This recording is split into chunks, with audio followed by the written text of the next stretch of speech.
Hello, everyone, and welcome once again to English Uncovered. My name is Peter, and I'm truly glad you decided to join me today.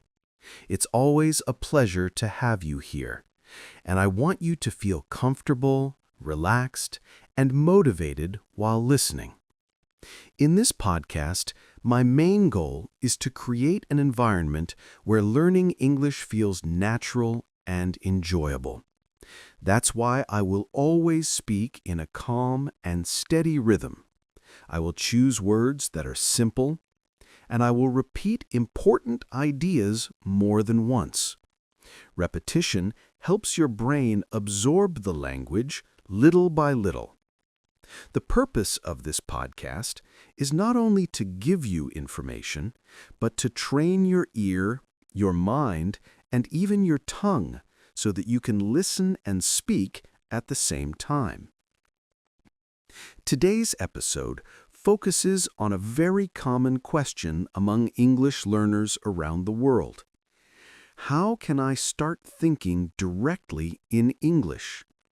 Maybe this is a challenge for you too.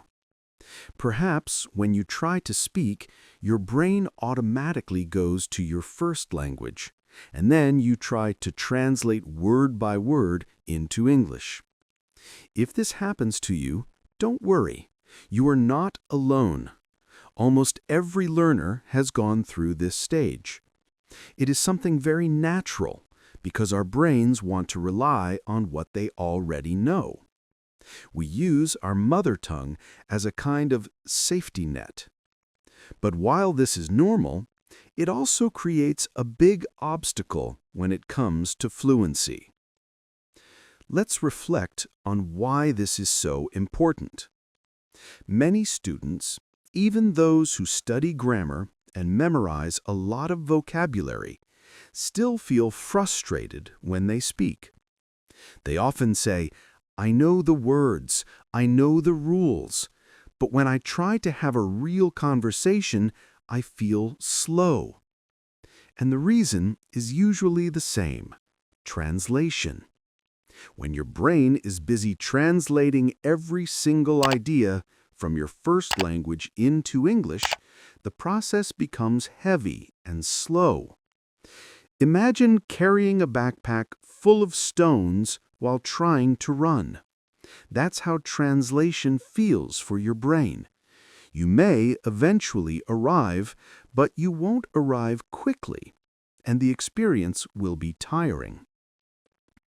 Another problem is that translation does not always work correctly.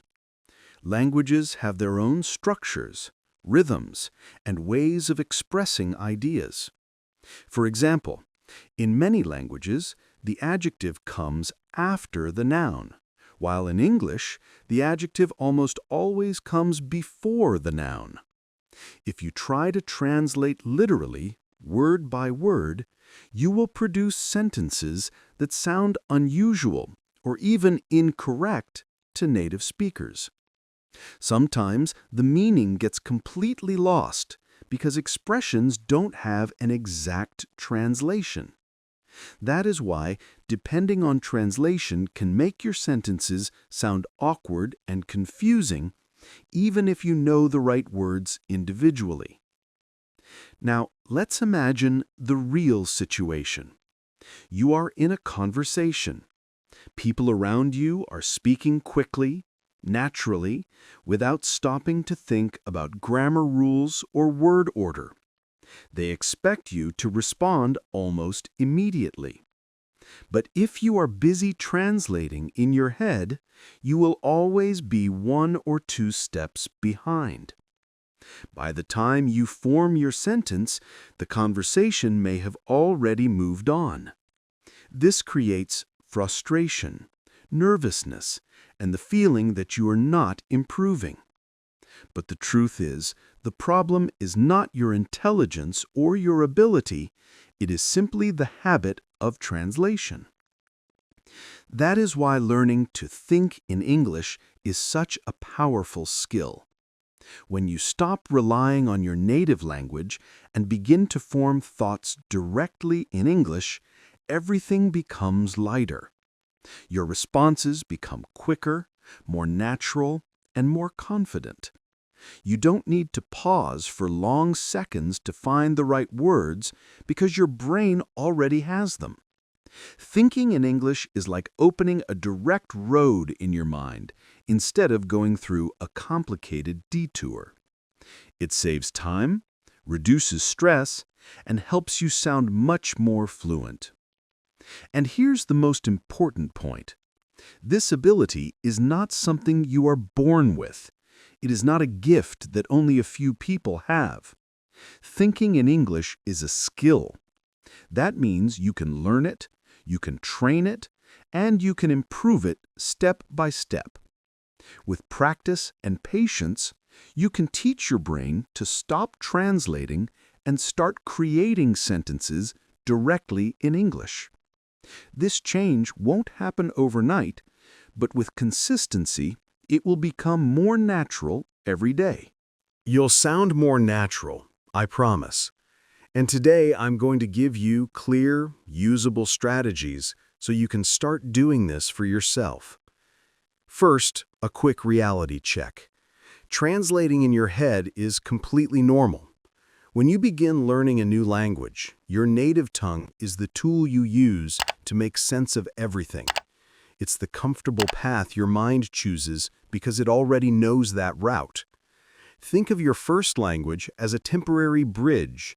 It helps you cross over into English and carry your ideas across safely. That bridge is useful at first, but at some point you want to walk away from it.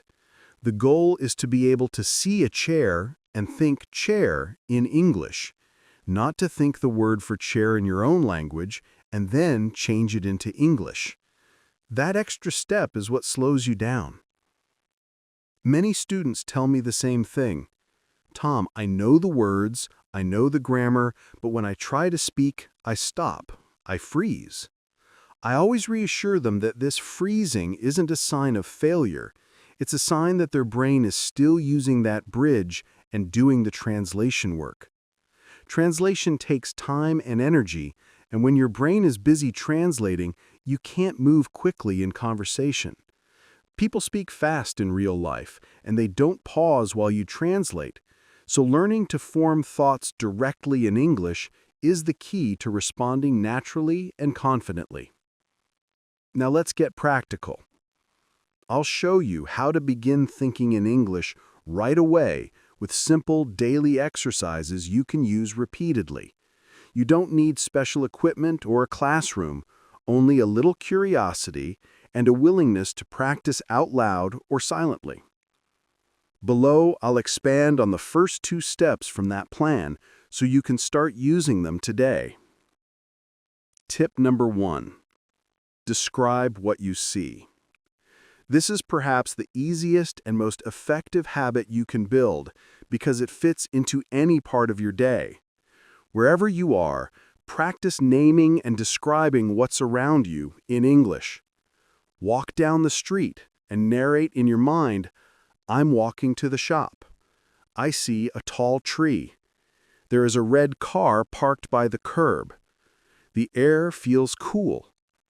Stand in your kitchen and say to yourself, I'm making tea. I'm opening the fridge. I am chopping vegetables. The rice is boiling. Use full, simple sentences, not single words, so your brain gets used to the rhythm and structure of English thinking. You can speak quietly, whisper, or keep the narration purely mental if you prefer. No one needs to hear you. If a word doesn't come to you, don't panic. Look it up, write it down in a small notebook or notes app, and then keep going.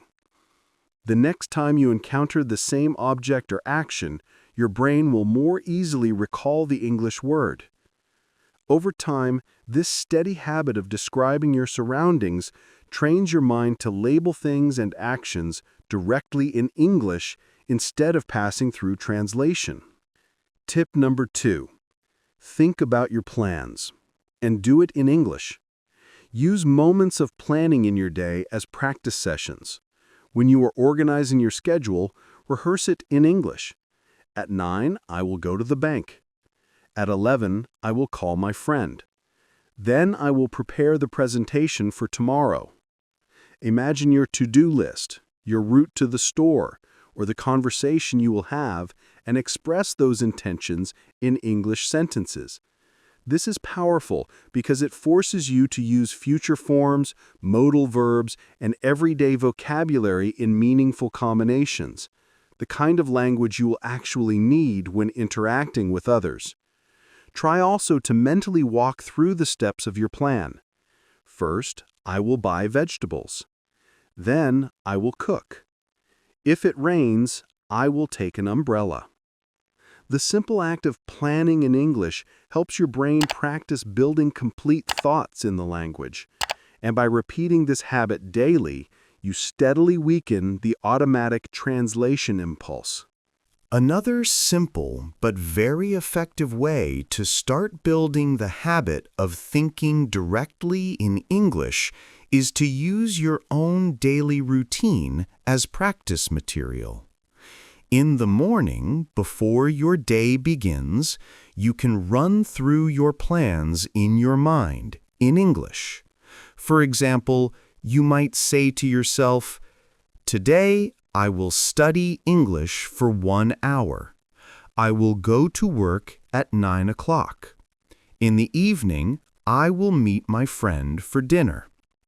These are simple sentences, but they are powerful because they train your brain to organize future actions directly in English.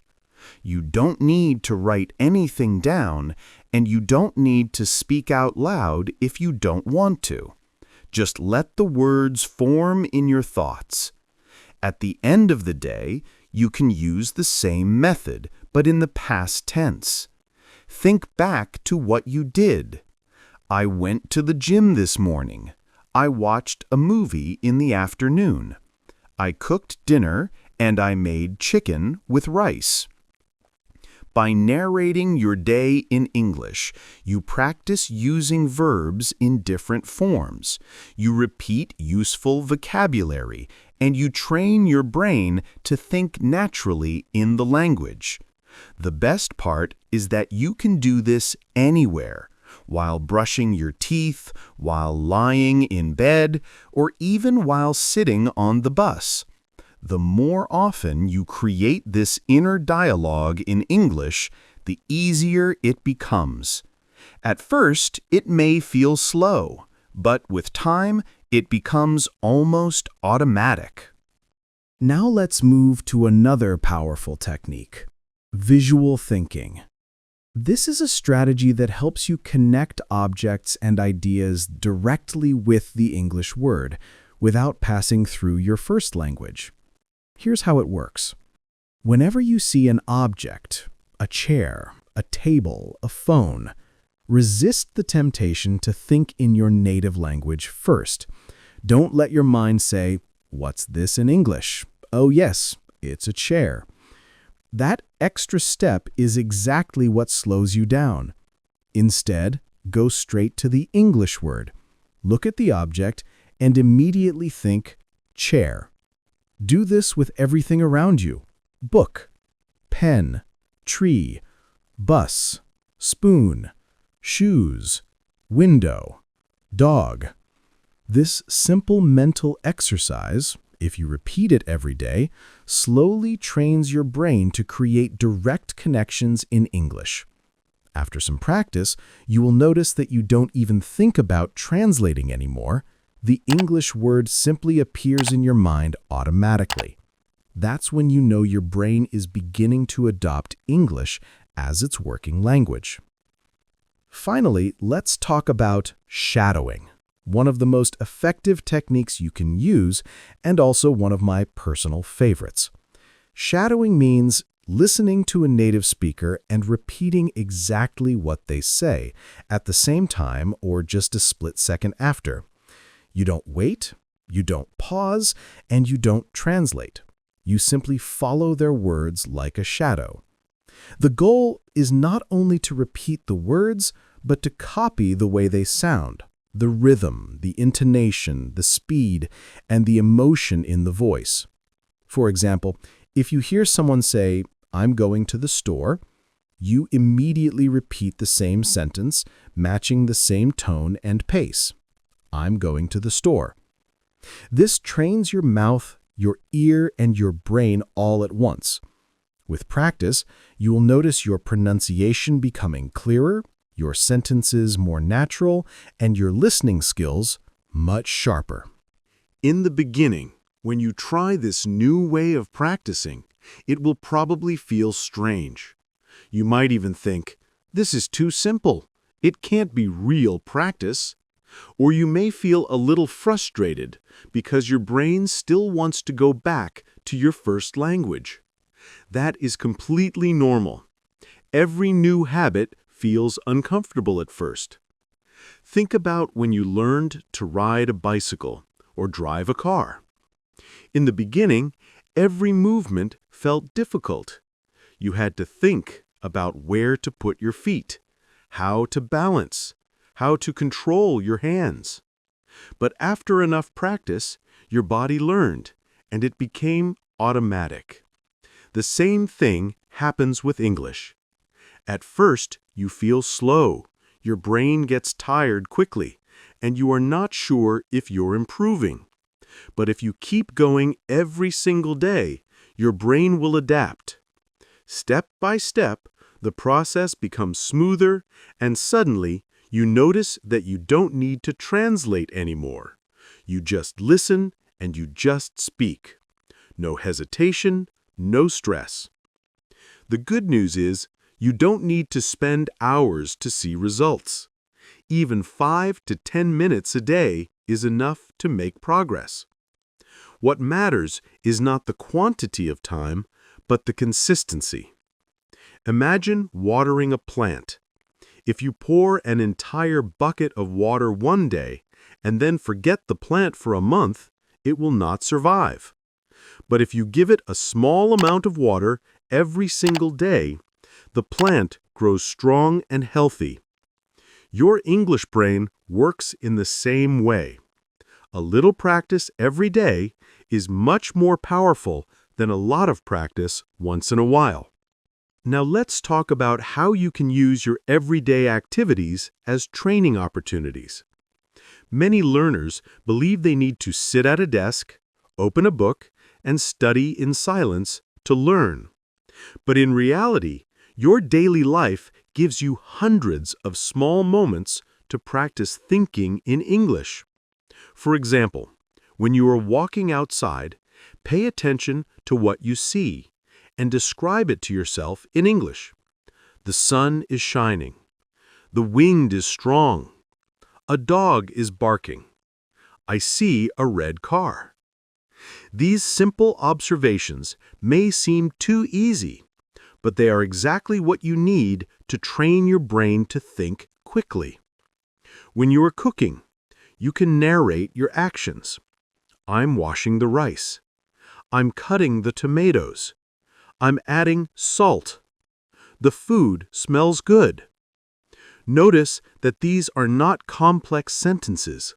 They are short, clear, and practical. But the more you repeat them, the more natural they become. And because you are connecting English to real actions you are doing in that moment, your memory becomes stronger. You are not only learning words, you are linking them to your daily life. When you are cleaning the house, you can also practice, I am sweeping the floor. I am folding the clothes. I am washing the dishes. Again, this may sound like child's English, but that is the secret. Children learn to speak by naming simple actions again and again until they become automatic. You are using the same natural method. And because these actions are part of your life, you will repeat them many times. Every time you cook, every time you clean, every time you walk outside, you have the chance to train your English brain without needing a classroom, a teacher, or even a book. All right, my friend, Now let's organize all of these ideas into one simple daily plan that you can follow.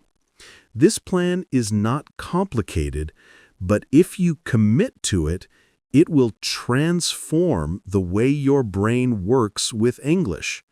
There are only 4 steps, and they are easy to fit into your normal routine. Let's look at them one by one, slowly and in detail. Step 1. Morning reflections. The very first moments of your day are important. Before you reach for your phone, before you check messages or social media, give yourself 1 quiet minute in English. You don't need to speak out loud, just think. For example, you might say in your mind, "Today I will go to work. At 10 o'clock, I have a meeting. I want to study English for 30 minutes in the afternoon. In the evening, I will cook dinner and watch a movie." These thoughts are simple, but they set the tone for the day. They tell your brain, we are going to use English today. And because you do it in the morning, it becomes like a seed planted at the start of your day. Even if later you are busy or tired, that seed is already there. You can do this while brushing your teeth, while preparing your tea or coffee, or even while getting dressed. 1 minute is enough. The secret is not the length of time, it is the daily repetition. Step 2. Describing what you see during the day. This is where you take English out of the classroom and bring it into your real life. Whenever you have a quiet moment, look around and describe what you see in English. It doesn't matter if it's big or small. You can be sitting in a cafe and think, the waiter is bringing coffee. The woman is reading a book. The man is talking on the phone. You can be on the bus and think, there are many people. The driver is turning left. The traffic is heavy. At home, you can practice too. The window is open. The cat is sleeping. The TV is on. Each of these little sentences is a brick, and day by day, you are building a strong English house in your mind. As you move through your day, make your surroundings your classroom. Open your eyes to what is happening around you and describe it in English inside your head. For example, you might notice, I see a man walking with his dog. A woman is speaking on the phone. I am typing an email on my computer. These short, simple sentences are extremely powerful because they train your brain to recognize situations instantly in English. You don't need to say them aloud, and you don't need to rush. Take your time. The goal is not speed. The goal is building the habit of thinking directly in English. If you come across a word you don't know, don't let it stop you. Continue with what you can say, and later, when you have a quiet moment, look up that missing word. The next time you face the same situation, your brain will already know the English word, and it will come more naturally. This is how, little by little, you create a stronger and faster English thinking process. Step 3 is listening and shadowing. This is one of the most effective techniques you can use, and it doesn't require hours of study. Just a few minutes a day will bring visible results. The method is simple. Choose something in English, For example, one of my podcasts, a short video, or an audio recording. Play a short part, listen carefully, and then repeat exactly what you hear. Do it immediately, without pausing to think or translate. This is shadowing.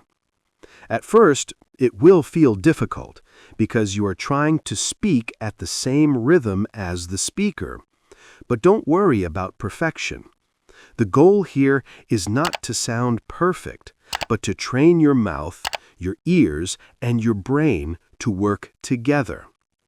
By copying the rhythm, the stress, the melody, and the pronunciation, you start to absorb not only the words, but also the natural flow of English.